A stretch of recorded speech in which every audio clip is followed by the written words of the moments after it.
সাবিত্রী সত্যবান। পুরাকালে মদ্রদেশে অশ্বপতি নামে এক রাজা ছিলেন। তার স্ত্রীর নাম ছিল মালবী। তিনি প্রজাবৎসল ও ধার্মিক হলেও তার কোনো সন্তান ছিল না। সন্তান লাভের আশায় অশ্বপতি 18 বছর ধরে সূর্যের অধিষ্ঠাত্রী দেবী সাবিত্রী দেবীর আরাধনা করেছিলেন। দেবী সাবিত্রী অশ্বপতির পূজায় সন্তুষ্ট হয়ে তার সামনে আবির্ভূতা হয়ে বর দিতে চাইলেন।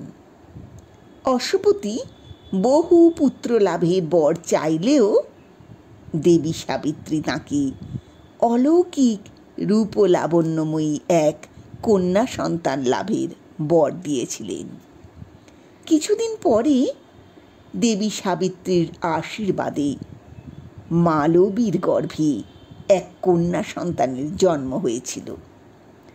দেবী সাবিত্রীর বরে কন্যা সন্তান লাভ হওয়ায় রাজা তার নাম রাখলেন সাবিত্রী। বড় হওয়ার সাথে সাথে সাবিত্রী এক অপরূপ সুন্দরী নারীতে পরিণত হয়েছিলেন। তাকে স্বর্গীয় কুমারী বলে গণ্য করা হতো। কোনো পুরুষ সাবিত্রীকে বিবাহ করার সাহস দেখাননি। তাই যথাযোগ্য পাত্রের সঙ্গে কন্যা সাবিত্রীর বিবাহ দেবার জন্যে রাজা অশ্বপতি তাঁর কন্যাকে উপযুক্ত পাত্র পছন্দ করতে বললেন। রাজা উপযুক্ত পাত্রের সন্ধানের জন্যে সাবিত্রীকে রথে চড়ে নগর ভ্রমণে পাঠিয়ে দিলেন এবং মন্ত্রী ও সৈন্যদের সাথে যেতে বললেন। বহু আশ্রম ও নগর ঘুরে সাবিত্রী ফিরে এলেন। সেদিন অশ্বপতির রাজসভায় দেবর্ষি নারদ উপস্থিত ছিলেন। সাবিত্রী রাজসভায় এসে পিতাকে জানালেন, শাল্যদেশের রাজা দুর্ভাগ্যবশত দৃষ্টিশক্তি হারিয়েছিলেন। সেই সময় তার পুত্র সত্যবান বা চিত্রাশ্ব ছিলেন বালক। অন্ধত্বের সুযোগ নিয়ে দুমত সেনের শত্রুরা তাঁর রাজ্য কেড়ে নিয়েছিল। রাজ্য হারিয়ে রাজা স্ত্রী ও পুত্রকে নিয়ে বনবাসী হয়েছিলেন। পুত্র সত্যবান তপবনের আশ্রমেই বড় হয়েছেন। সেই সত্যবানকেই তিনি মনে মনে পতিরূপে বরণ করেছেন। রাজা অশ্বপতি সভায় উপস্থিত দেবর্ষি নারদকে সত্যবানের সম্পর্কে জানতে চাইলেন। দেবর্ষি নারদ বললেন, সত্যবান প্রিয় দর্শন, সত্যবাদী, দাতা, তেজস্বী, ব্রাহ্মণ সেবী ও বুদ্ধিমান। তার সমকক্ষ ক্ষত্রিয় কুমার মর্তলোকে নেই। সেই হিসেবে তোমার কন্যা উপযুক্ত পাত্রই নির্বাচন করেছি। কিন্তু সত্যবান স্বল্পায়ু, 1 বৎসরের মধ্যে তার মৃত্যুযোগ আছে। তখন রাজা অশ্বপতি কন্যাকে অপর কোনো তরুণকে পতি হিসেবে খুঁজে নিতে বললেন। কিন্তু সাবিত্রী তার পছন্দের ব্যাপারে অনড় থাকেন। সাবিত্রী বলেন, তিনি স্বল্পায়ু হন বা দীর্ঘায়ু হন, গুণবান হন বা নির্গুণী হন, তিনিই আমার পতি। নারী একবারই হৃদয় দান করে, পতি নারীর একমাত্র গতি। সব শুনে দেবর্ষি নারদ সত্যবানের সাথে সাবিত্রীর বিবাহ দেবার কথা বলেন এবং সাবিত্রীকে আশীর্বাদ করে চলে যান। রাজা অশ্বপতি তখন কন্যা সাবিত্রী সহ বিবাহের জন্য প্রয়োজনীয় সমস্ত দ্রব্য পুরোহিত নিয়ে দুমত সেনের আশ্রমে যান। দুমত সেন সব শুনে বলেন, আমি রাজ্যহারা বনবাসী, সাবিত্রী রাজকন্যা। তার পক্ষে কি বনমধ্যে আশ্রমে থাকা সম্ভব? রাজা অশ্বপতি বলেন, আমরা সব জেনেই এই বিবাহে রাজি হয়েছি। আপনি সম্মতি দিলেই বিবাহ কার্য সম্পন্ন হয়। এরপর উভয় পক্ষের সম্মতিতে সাবিত্রী এবং সত্যবানের বিবাহ হয়ে যায়। বিবাহের পর পিতা অশ্বপতি নিজের রাজ্যে ফিরে গেলে সাবিত্রী রাজকন্যার বেশ অলঙ্কার ত্যাগ করে আশ্রমবাসীর পোশাক পরিধান করেন। তারপর শ্বশুর শাশুড়ি স্বামীর সেবায় নিজেকে উৎসর্গ করেন। কিন্তু এর মধ্যে সাবিত্রী দেবর্ষি নারদের করা ভবিষ্যৎবাণীর কথা ভোলেননি। স্বামী সত্যবানের নির্ধারিত মৃত্যুকালের 3 দিন আগে শ্বশুর শাশুড়ির সম্মতি নিয়ে সাবিত্রী ত্রিরাত্র ব্রত পালন শুরু করেছিলেন। দুমত সেন সাবিত্রীকে বলেছিলেন, 3 দিন 3 রাত উপবাসের এই ব্রত পালন করা খুবই কঠিন, কষ্টসাধ্য। কিন্তু সাবিত্রী ব্রত পালনে অনড় থাকায় দুমত সেন সাবিত্রীকে সমর্থন করেছিলেন। ব্রত পালন শেষে সাবিত্রী হোমের কাজ সম্পন্ন করে সমস্ত আশ্রমবাসীকে প্রণাম করলেন।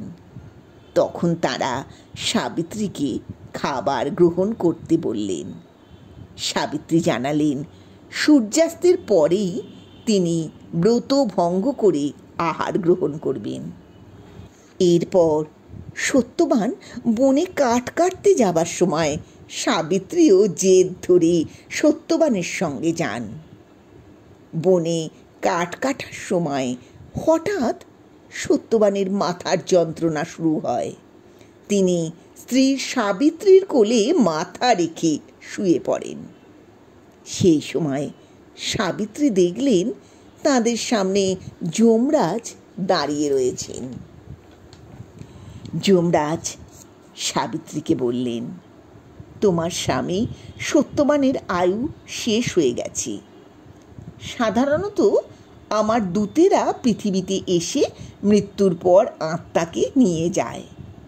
যেহেতু সত্যবান ধার্মিক, সত্যবাদী, দাতা, তাই আমি নিজে তাকে নিতে এসেছি। এই বলে সত্যবানের দেহের ভিতর থেকে অঙ্গুষ্ঠী প্রমাণ আত্মাকে বের করে নিয়ে পাশবদ্ধ করে দক্ষিণ দিকে চলতে শুরু করলেন। সত্যবানের নিথর দেহ মাটিতে পড়ে রইল। পতিপ্রাণা সাবিত্রী যমরাজকে অনুসরণ করে পিছু পিছু চলতে আরম্ভ করলেন। যমরাজ বললেন, সাবিত্রী, তুমি ফিরে যাও, স্বামীর সৎকারের ব্যবস্থা করো, আমার সঙ্গে এসে কোনো লাভ নেই। সাবিত্রী বললেন, ধর্মরাজ, শাস্ত্রে আছে একত্রে সপ্তপদ গমন করলে পরস্পরের মধ্যে বন্ধুত্ব হয়। আমাকে তাই আপনার মিত্র বলে মনে করতে হবে। মিত্রের কথা শোনা কর্তব্য। তাই আমি যা বলছি আপনি শুনুন। নারীর কর্তব্য হলো স্বামীর অনুগমন করা। তাই আপনার আমার মধ্যে যখন বন্ধুত্ব হয়েছে, তখন আপনার পক্ষে আমাকে আমার কর্তব্য থেকে বিচ্যুত হবার উপদেশ দেওয়া ধর্মসঙ্গত কাজ হবে না। সাবিত্রীর কথায় যমরাজ পরম প্রীত হয়ে বললেন, তোমার মতো ধর্মজ্ঞান প্রাপ্ত নারী খুবই দুর্লভ। তোমার কথায় আমি খুবই প্রীতি লাভ করেছি। একমাত্র তোমার স্বামী সত্যবানের জীবন ছাড়া তোমার ইচ্ছানুযায়ী আর যে কোনো বর তুমি চাও। যমরাজের কথায় সাবিত্রী বললেন, আমার শ্বশুর ঠাকুর বৃদ্ধ বয়সে অন্ধ হয়ে খুবই কষ্ট পাচ্ছেন। আপনি বর দিন, যাতে তিনি দৃষ্টিশক্তি ফিরে পান। তথাস্তু বলে যমরাজ আবার দক্ষিণ দিকে অগ্রসর হতে লাগলেন। কিছু দূর গিয়ে তিনি দেখেন সাবিত্রী আবার পিছন পিছন আসছেন। যমরাজ বললেন, মা, তুমি ক্লান্ত হয়ে পড়েছ, এবার তুমি ফিরে যাও। সাবিত্রী উত্তরে বললেন, ধর্মরাজ, স্বামীর সঙ্গে ভ্রমণ করাতে নারীর ক্লান্তি কোথায়? আমি তো স্বামীর সাথে সাথেই যাচ্ছি, এটাই তো নারী ধর্ম। যমরাজ আরও প্রসন্ন হয়ে বললেন, মা, তোমার স্বামীর জীবন ছাড়া আর যে বর তুমি চাইবে আমি দেব, তুমি বর প্রার্থনা করো। সাবিত্রী বললেন, আমার শ্বশুর রাজ্যহারা হয়ে খুবই কষ্টে আছেন। আপনার বরে আমার শ্বশুর যেন তাঁর হারানো রাজ্য ফিরে পান, এবং আমি আরও প্রার্থনা করি তিনি যেন কখনো ধর্ম থেকে বিচ্যুত না হন আর সূর্যের মতো তেজস্বী হন। যমরাজ মাথা নেড়ে বললেন, তুমি যা চেয়েছ তাই হবে, এখন বাড়ি ফিরে যাও। যমরাজ আবার যমালয়ের দিকে যাত্রা শুরু করলেন। সাবিত্রী আবার যমরাজকে অনুসরণ করে চলতে লাগলেন। যমরাজ আবার সাবিত্রীকে ফিরে যেতে বললেন। সাবিত্রী বললেন, মন, বচন ও কর্ম দ্বারা কাউকে কষ্ট দেওয়া উচিত নয়। সকলের প্রতি দয়াশীল হওয়া এবং দানশীল হওয়াই ঋষি ধার্মিকদের সনাতন ধর্ম। যমরাজ হাসি মুখে বললেন, তোমার কথায় আমি খুবই খুশি হয়েছি।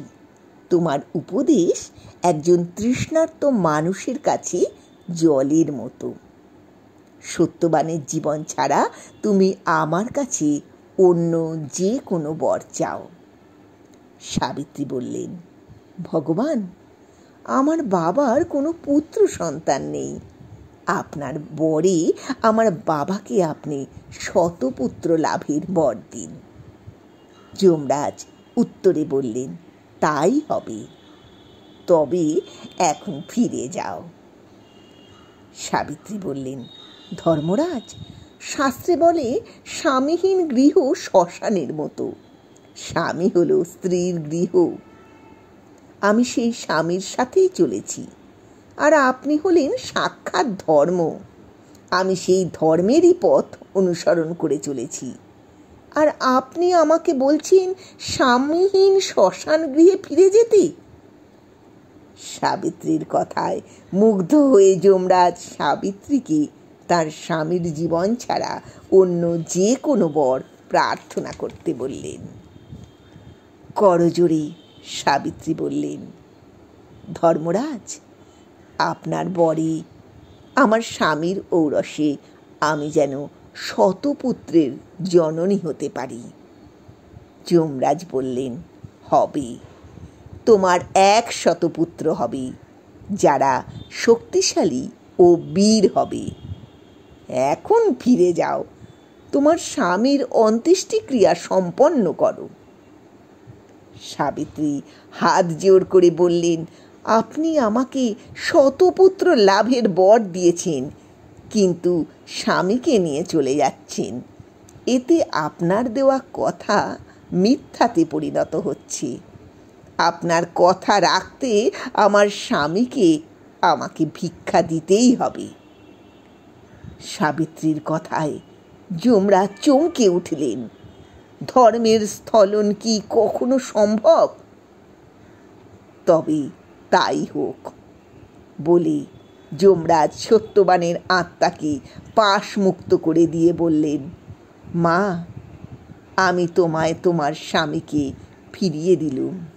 তোমার সতী ধর্মের তেজে ধর্ম তোমার কাছে পরাজিত।